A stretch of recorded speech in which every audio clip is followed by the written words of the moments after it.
नमस्कार. आजच्या लेक्चरमध्ये तुम्हा सगळ्यांचं मी मनापासून स्वागत करते. आज आपण एक नवीन ट्रेडिंग सेटअप बघणार आहोत. ऑलरेडी आपण इंडिकेटर्स बघितलेले आहेत. आता त्याचंच मिळून एक सेटअप आहे ते आपण बघत आहोत. या सेटअप मध्ये आपण कसला यूज करणार आहे तर ADX DMI चा यूज करणार आणि दुसरा आहे बॉलिंजर बँड. ओके. ADX आपल्याला काय सांगतं? स्ट्रेंथ. मार्केटमध्ये जो ट्रेंड सुरू आहे त्याच्यामध्ये किती स्ट्रेंथ आहे. ट्रेंड म्हणजे दिशा. कोणत्या दिशेला किती ताकद आहे हे दाखवण्याचं काम कोण करतं? ADX. आता DMI काय सांगतो आपल्याला? ट्रेंड. DMI आपल्याला ट्रेंड सांगतो म्हणजे दिशा सांगतो आणि बॉलिंजर बँड आपल्याला व्होलॅटिलिटी सांगतो.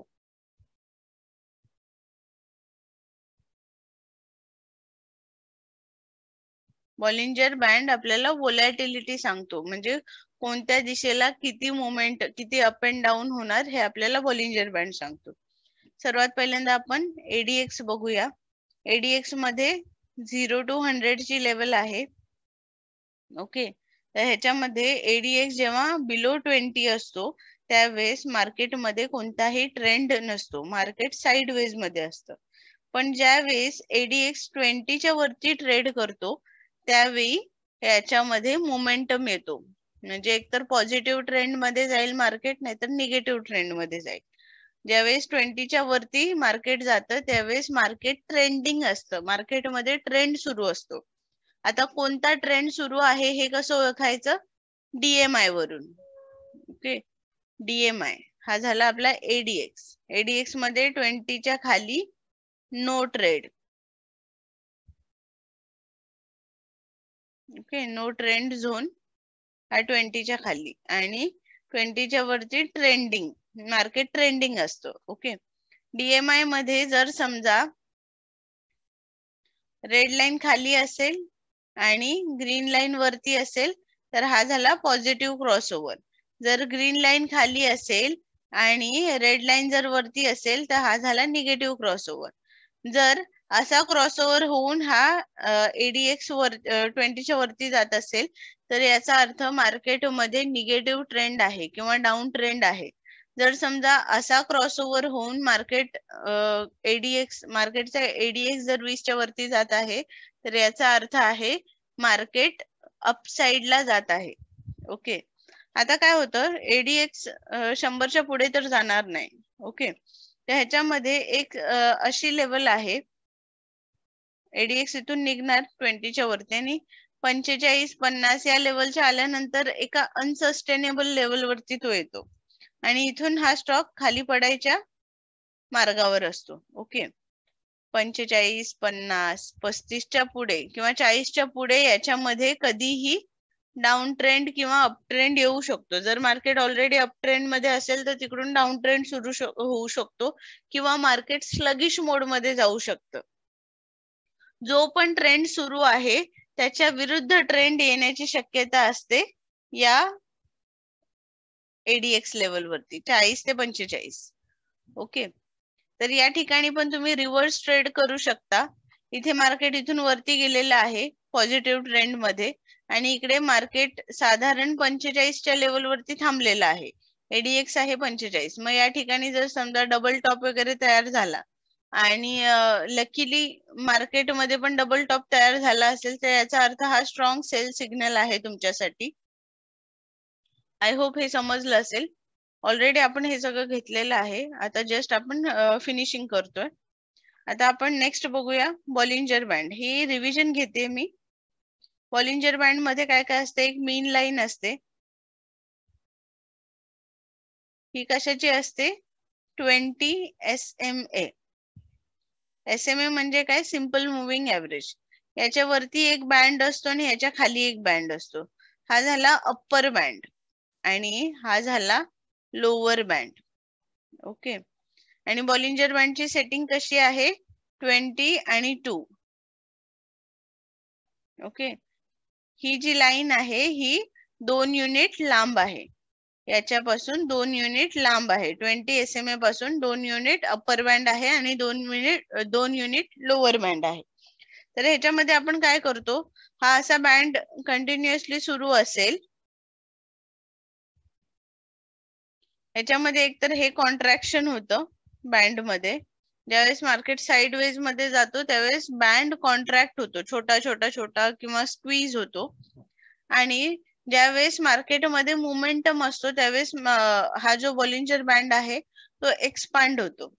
ओके, तर आता याच्यामध्ये नक्की काय घडत असतं, ज्यावेळेस स्टॉक वरती जातो, अप्पर बँडला टच होतो, त्यावेळेस ही जी SMA ची लाईन आहे, 20 SMA ची लाईन, ती प्राइसला आपल्याकडे खेचायचा प्रयत्न करते.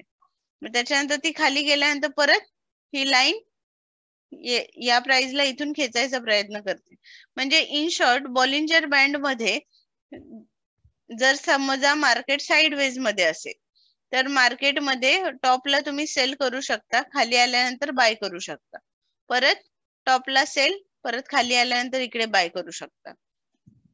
आता हे कधी करू शकता, ज्यावेळेस एडीएक्स जेव्हा 20च्या खाली असेल तेव्हा.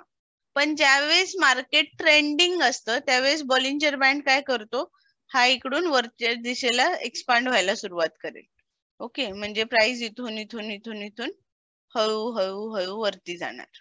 ओके, हे काय होणार, मार्केट ट्रेंडिंग होणार, म्हणजेच काय, बॉलिंजर बँड हा चॅलेंज व्हायला सुरुवात होणार. ओके, बॉलिंजर बँड चॅलेंज होतो, वरच्या दिशेला हळूहळू एक्सपांड होत जातो. मग आता या ठिकाणी जेव्हा असं घडतं त्यावेळेस एडीएक्स काय करतो, जो इथे एडीएक्स रेंगाळत होता ना, तो हळू इथून वरती जायचा प्रयत्न करतो. म्हणजेच काय, जो डीएमआय असणार त्याच्यामध्ये हा एडीएक्स झाला, डीएमआय मध्ये काय होणार, हा असा ग्रीन कलरचा असा क्रॉसओव्हर होणार. म्हणजे मार्केट बुलिश ट्रेंड मध्ये असणार त्यावेळी हा बॉलिंजर बँड आहे हा चॅलेंज व्हायला सुरुवात होणार. ओके, म्हणजेच काय, थोडक्यात ही जी बाय सेल हे जे आहे हे तुमचं या ठिकाणी फेल होतंय. ज्यावेळेस बॉलिंजर बँड चॅलेंज व्हायला सुरुवात होते त्यावेळेस इकडे सेल करायच्या ऐवजी तुम्ही या ठिकाणी बाईंगची एंट्री घेऊ शकता. ओके, डीएमआय आपला या ठिकाणी पॉझिटिव्ह क्रॉसओव्हर देतोय, एडीएक्स आपला 20च्या वरती आहे आणि बॉलिंजर बँड पण चॅलेंज होतो. या 3 गोष्टी मिळाल्यानंतर तुम्ही इकडे बाईंगचा विचार करू शकता. आता डाऊन साइडला जर सेलिंग करायचं असेल तर तेव्हा पण तसंच, जर तुमचा एडीएक्स 20च्या खाली असा रेंगाळत असेल आणि मध्येच तो 20च्या वरती निघाला आणि बॉलिंजर बँड समजा डाऊन साइडला चॅलेंज व्हायला सुरुवात झाली असेल. आता तिसरी गोष्ट आपण इथे काय बघणार, ग्रीन कलर खाली जाणार आणि रेड कलर वरती येणार, डीएमआय क्रॉसओव्हर मध्ये. ओके, हा आणखीन एक तुम्हाला सेलचा सिग्नल, बॉलिंजर बँड चॅलेंज होतोय, हा एक सेलचा सिग्नल. आणि एडीएक्स 20च्या वरती आहे म्हणजे मार्केट निगेटिव्ह साइडला ट्रेंडिंग आहे, एवढं तुम्हाला कळालं. ओके, तर आता आपण थोडे एक्झाम्पल्स बघूया ज्याने तुम्हाला जास्त कळेल. ह्याच्यामध्ये आपण काय केलंय, डीएमआय, एडीएक्स आणि बॉलिंजर बँड या तीनही गोष्टींना कंबाईन करून आपण शिकायचा प्रयत्न करतोय. तर हा चार्ट आहे निफ्टी 50चा. हे सगळं मी हटवते. हा जो सेटअप आहे तुम्ही 5 मिनिटं 15 मिनिटं पोझिशनल ट्रेडिंग सगळ्यासाठी वापरू शकता.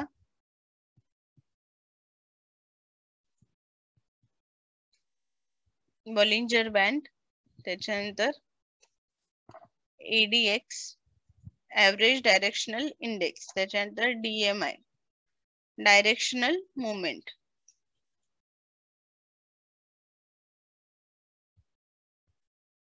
ह्याचे मी कलर चेंज करून घेते कारण की मला ही सवय लागलेली आहे. मी कायम एकच सेटअप मध्ये कलर यूज करते. या ठिकाणी तुम्ही बघू शकता,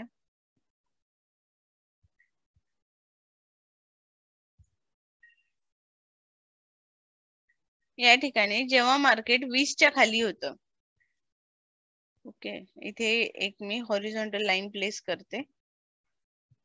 हे बघा, जेव्हा मार्केट 20च्या खाली येतं त्यावेळेस इकडे बॉलिंजर बँड असा साइडवेज मध्ये जातो. डाऊन साइडला आल्यानंतर इकडे बाईंग प्रेशर वाढतं, परत अप साइडला गेल्यानंतर सेलिंग प्रेशर वाढतं, परत डाऊन साइडला बाईंग प्रेशर, या ठिकाणी सेलिंग प्रेशर. हे कंटिन्युअसली चालत राहतं. 20च्या जवळपास किंवा 20च्या खाली असल्यानंतर आपल्याला साधारण हा सिनारिओ बघायला मिळतो. 20च्या खाली मार्केटमध्ये कोणताही ट्रेंड नसतो. 20च्या वरती मार्केटमध्ये ट्रेंड जनरेट व्हायला सुरुवात होते. त्याच्यानंतर 25 ते 30च्या दरम्यान सुपर स्ट्रॉंग ट्रेंड असतो आपला, आणि 45 च्या आसपास अनसस्टेनेबल लेवल क्रिएट होते. आता या ठिकाणी बघा, इकडे मार्केट साइडवेज मध्ये आहे. आता बॉलिंजर बँड एकदम स्थिर आहे आपला, बरोबर. आता या ठिकाणी काय झालंय, बॉलिंजर बँड वरती टच झाला, याचा अर्थ इथे सेलिंग प्रेशर वाढायला पाहिजे होतं, पण इकडे हळूहळू बाईंग प्रेशर वाढते आणि हा स्टॉक वरती जायचा प्रयत्न करतो. यावेळी बाईंग प्रेशर हा यावेळी बॉलिंजर बँड हा चॅलेंज होतोय. ओके, या ठिकाणी बॉलिंजर बँड हा चॅलेंज होतोय, पण एडीएक्स ने सपोर्ट न केल्यामुळे हा परत इकडे साइडवेज मध्ये गेला. त्याच्यानंतर या ठिकाणी परत सेम सिनारिओ, स्टॉक हळूहळू वर जायचा प्रयत्न करतोय. त्याच्यानंतर जेव्हा हा एडीएक्स वरती आला आणि डीएमआय ने बाईंग सिग्नल दिला, त्यावेळेस हा स्टॉक इथून असा बूम झालेला आहे वरच्या लेवलला. आता या ठिकाणी जर बघितलं तर एडीएक्स मध्ये तुम्हाला इकडे डायव्हर्जन्स दिसत आहेत. ओके, आरएसआय मध्ये पण सेम तुम्हाला या ठिकाणी डायव्हर्जन्स मिळतील. ओके, डायव्हर्जन्स मिळाल्यानंतर एडीएक्स एका अनसस्टेनेबल लेवलला पोहोचतो. त्यावेळी तुम्ही इकडे सेलिंगचा विचार करू शकता. ओके, या ठिकाणी जर सेल करायचं असेल तर एकदा आपल्याला बॉलिंजर बँडला बघायचंय. ओके, इकडे जर तुम्ही बॉलिंजर बँडला बघितलं तर या ठिकाणी हा चॅलेंज होतोय डाऊन साइडला. ओके, या ठिकाणी डाऊन साइडला हा चॅलेंज होतो. इकडे आपण प्रॉफिट बुक केलेला आहे यावरच्या ठिकाणी. दोन आपल्याला इकडे डबल टॉप मिळालेला आहे, या ठिकाणी आपण सेल केलंय. आता ह्याच्यामध्ये हा एक शेप तयार झालेला आहे. ओके, हा एक टिक मार्क सारखा शेप तयार झालेला आहे. याला आपण अपटिकचा सेटअप असं म्हणतो. अपटिकचा सेटअप. ओके, हा एक अपटिकचा सेटअप आहे. ज्यावेळेस बॉलिंजर बँड मध्ये एखादी सडन मुवमेंट येते त्यावेळेस हा असा शेप तयार होतो. ओके, व्ही सारखा शेप तयार होतो.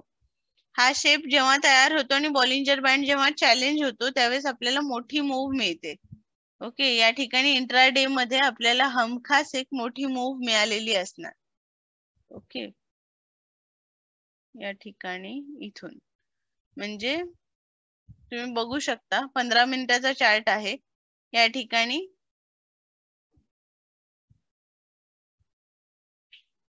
16,784 पासून स्टॉक हा 16,578 पर्यंत आलेला आहे. म्हणजे जवळजवळ 200 पॉइंट तुम्हाला इकडे मिळालेले आहेत या सेटिंग वरती. ओके, एडीएक्स अनसस्टेनेबल लेवल इथून तुम्ही शॉर्ट केलं. ओके, असं तुम्ही बॉलिंजर बँडला ट्रेड करू शकता. त्याच्यानंतर अजून आपण काही स्टॉक्स बघूया. रिलायन्स बघूया. 1 मंथ आधी मी बघते. या ठिकाणी बघा, ज्यावेळेस एडीएक्स ची लेवल 20च्या खाली होती त्यावेळेस हा साइडवेज मध्ये होता. या ठिकाणी फुल साइडवेज मध्ये आहे. ओके, साइडवेज मध्ये असल्या कारणामुळे ज्यावेळेस हा एडीएक्स 20 अबाव आला आणि या ठिकाणी डीएमआय ने पण प्लसचा क्रॉसओव्हर दिला त्यावेळेस इथून मोमेंट जनरेट व्हायला लागली. ओके, ज्यावेळेस एडीएक्स ची लेवल 20च्या खाली असते त्यावेळेस तुम्ही अप्पर बँडला सेल, लोअर बँडला बाय, अप्पर बँडला सेल, लोअर बँडला बाय, परत अप्पर बँडला सेल, लोअर बँडला बाय, हे करू शकता. पण ज्यावेळेस 20च्या वरती एडीएक्स असतो त्यावेळेस बॉलिंजर बँड कुठे चॅलेंज होऊ शकतो याचा शोध लावायचा आणि तिथे तुम्ही ट्रेड करायचं. आता या ठिकाणी पण बघा एक टिक मार्क सारखा सेटअप तयार झालेला आहे आणि इथून हा स्टॉक वरती गेलेला आहे. ओके, टिक मार्कच्या आधी क्रॉसओव्हर असणं गरजेचं आहे या ठिकाणी. आता या ठिकाणी बघा, इथून स्टॉक इथपर्यंत आला, त्याच्यानंतर इथे गेला आणि या बँडला टच न होता तो आधीच वरतून फिरलाय, बरोबर. याला काय म्हणायचं, शेकआउट बिफोर ब्रेकआउट. मी बॉलिंजर बँड जरा हाईड करते आणि तुम्हाला व्यवस्थित समजून सांगते.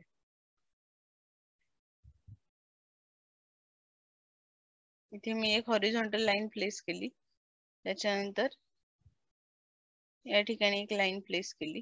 आता स्टॉक या ठिकाणी न येता इथूनच फिरला, त्याच्यानंतर परत याच्या थोडा खाली आला, वरती गेला, त्याच्यानंतर इथपर्यंत आला आणि परत इथून फिरला. तर हे काय आहे?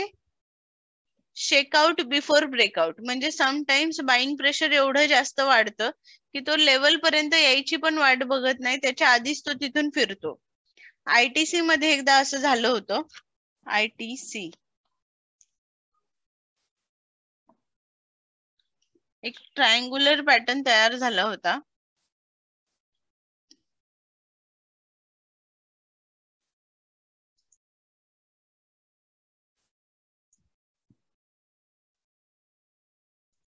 या ठिकाणी एक आहे शेकआउट बिफोर ब्रेकआउट.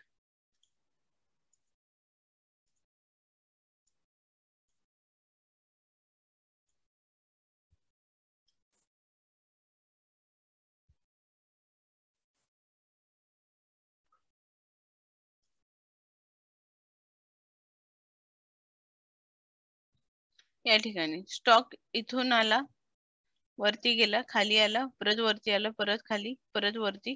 या ठिकाणी इथून स्टॉक फिरत होता पण तो इथूनच खाली आला. ओके, हा झाला शेकआउट बिफोर ब्रेकआउट. म्हणजे काय? मार्केट ट्रेंड लाईनला टच व्हायच्या आधीच तो तिकडून फिरतो.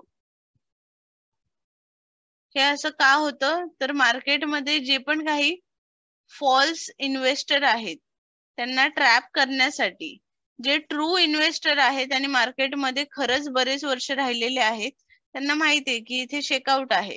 तर ह्याच्यामध्ये कोण कोण एक्झिट करतं? जे जे मार्केटमध्ये नवीन आहेत.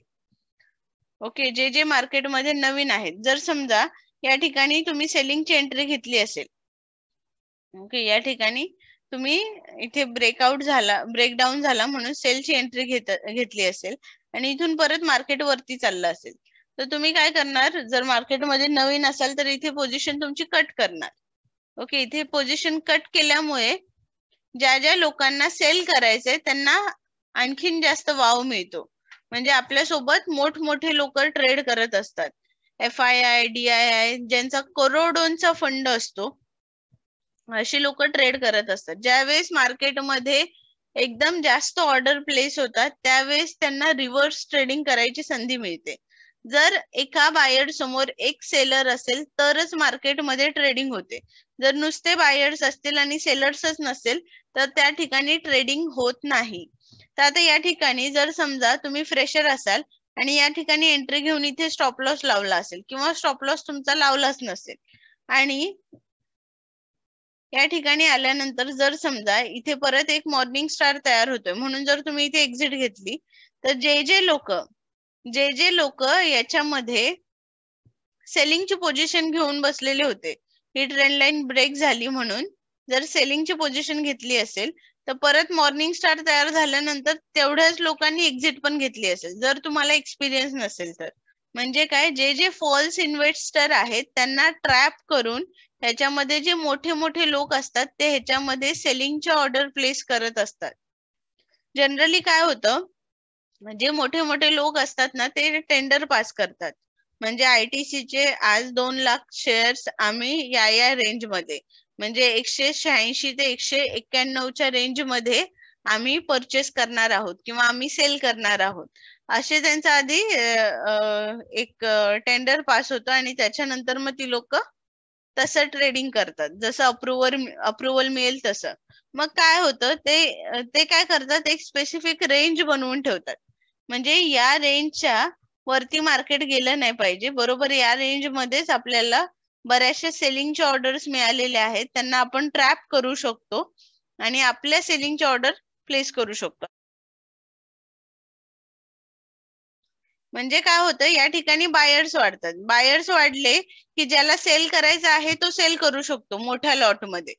बरोबर, या ठिकाणी स्टॉकची प्राइस वरती चालली आहे, याचा अर्थ इकडे ज्या ज्या लोकांनी ट्रेंड लाईन ब्रेक झाली म्हणून सेलची ऑर्डर प्लेस केलेली आहे ते लोक परत बाईंगची ऑर्डर धडाधड प्लेस करायला सुरुवात करणार. मग जे HNI, DII, FII जे आहेत ना ते इकडे सेलिंगची ऑर्डर प्लेस करतात आणि त्यांचं जे टेंडर पास झालेलं असतं त्या टेंडरच्या रकमेनुसार इकडे सेलिंगची पोझिशन घेतात.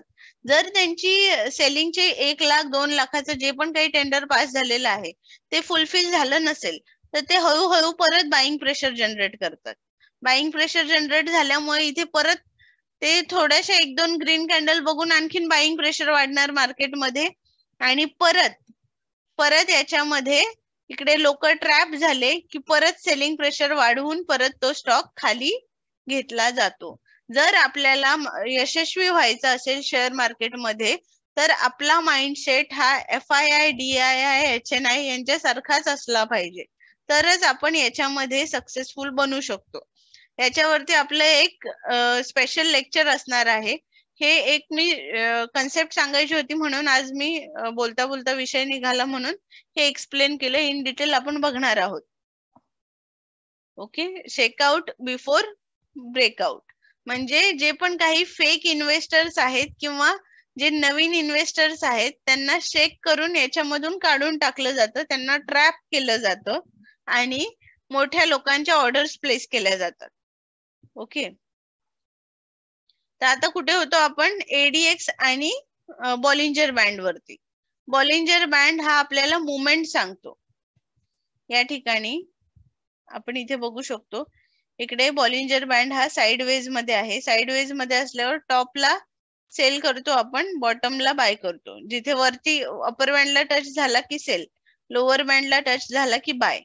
आणि जर समजा एखाद्या वेळी मार्केटच्या बाहेर किंवा बॉलिंजर बँडच्या बाहेर जर प्राइस गेली असेल तर ती सर्वात पहिलं काय काम करते तर ती त्या बॉलिंजर बँडच्या सोबत यायचा प्रयत्न करते.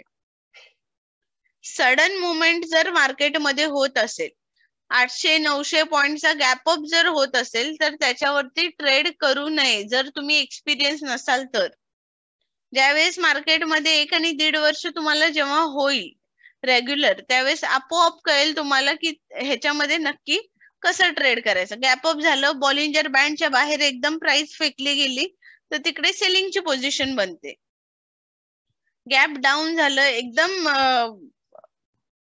बॉलिंजर बँडच्या खालच्या दिशेला प्राइस फेकली गेली असेल तर तिकडे बाईंगची पोझिशन बनते. पण त्याच्यामध्ये 1 आणि 2 मिनिटांमध्ये तुमचे पैसे बनतात. जर एखादा फ्रेशर असेल तर त्याला असं वाटेल की मला 2 मिनिटांमध्ये एवढे पैसे मिळाले तर 10 मिनिटं थांबल्यावर मला किती मिळतील, म्हणून तो लालचमुळे पैसे होल्ड करून ठेवतो त्याच्यामध्ये आणि खूप मोठं नुकसान करून घेतो. या ठिकाणी बघू शकता बॉलिंजर बँड चॅलेंज होतोय हळू डाऊन साइडला आणि इकडे ADX पण आपला हळूहळू वरती येतोय. तर आता बॉलिंजर बँडचे काही शेप आहेत ते मी तुम्हाला सांगते.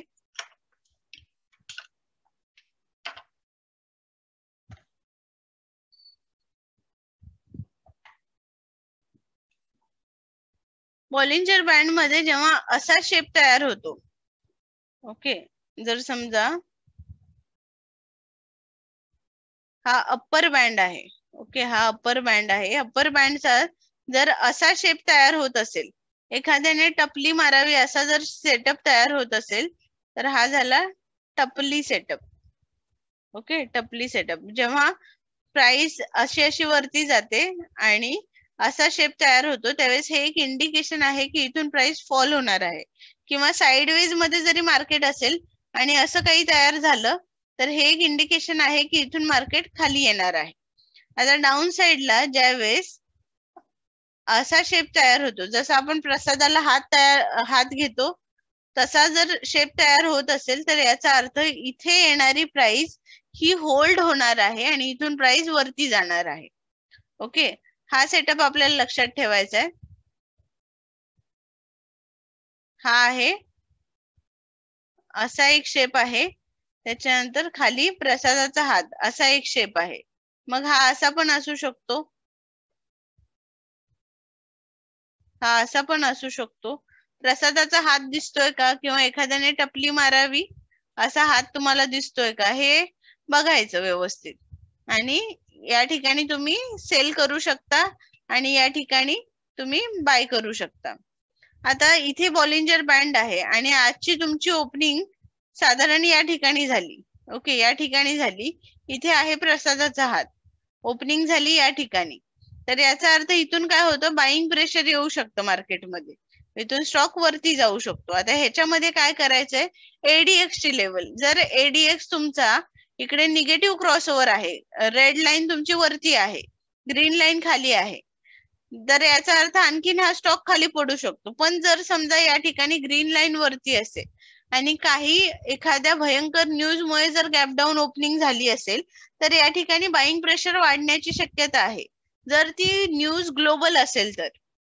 ओके, अशा बऱ्याच गोष्टी आहेत मार्केटमध्ये. तुमचा एक्सपिरियन्सच तुम्हाला ह्याच्यामध्ये स्ट्रॉंग बनवू शकतो. हे मुद्दे तुम्ही 10 वेळा लेक्चर्स ऐकल्यानंतर ते क्लिअर होतील, जर तुम्ही प्रॅक्टिस करत असाल तर. ओके, ह्याच्यामध्ये आपण काय बघितलं, टपली सेटअप, प्रसादाचा सेटअप. ओके, आणि आता जर समजा याच्या सोबतच जर तुम्हाला एडीएक्स मिळत असेल, ओके, हा एडीएक्स 20च्या खाली आहे, 20च्या खाली जर तुम्हाला एखादा असा टपली सेटअप, सॉरी एडीएक्सच्या खाली जर तुम्हाला असा अपटिकचा सेटअप, म्हणजे करेक्टचा साइन आपण करतो ना, जर असा एखादा सेटअप मिळत असेल तर या ठिकाणी तुम्हाला खूप चांगली मुवमेंट मिळण्याची शक्यता आहे. जर बॉलिंजर बँड अप्पर बँडला चॅलेंज होत असेल,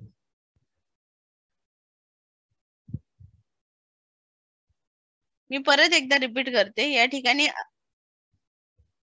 असा शेप दिसला की इकडे सेलिंगची एंट्री घ्यायची, अप्पर बँड जर असा असेल तर इकडे सेलिंगची एंट्री, लोअर बँड जर असा असेल तर इकडे बाईंगची एंट्री. ओके, आणि आता थर्ड अजून एक, जर समजा बॉलिंजर बँड अपसाइडला चॅलेंज व्हायला सुरुवात झाली असेल, ओके, बॉलिंजर बँड अपसाइडला इकडे या ठिकाणी चॅलेंज व्हायला सुरुवात झाली आहे, आणि इकडे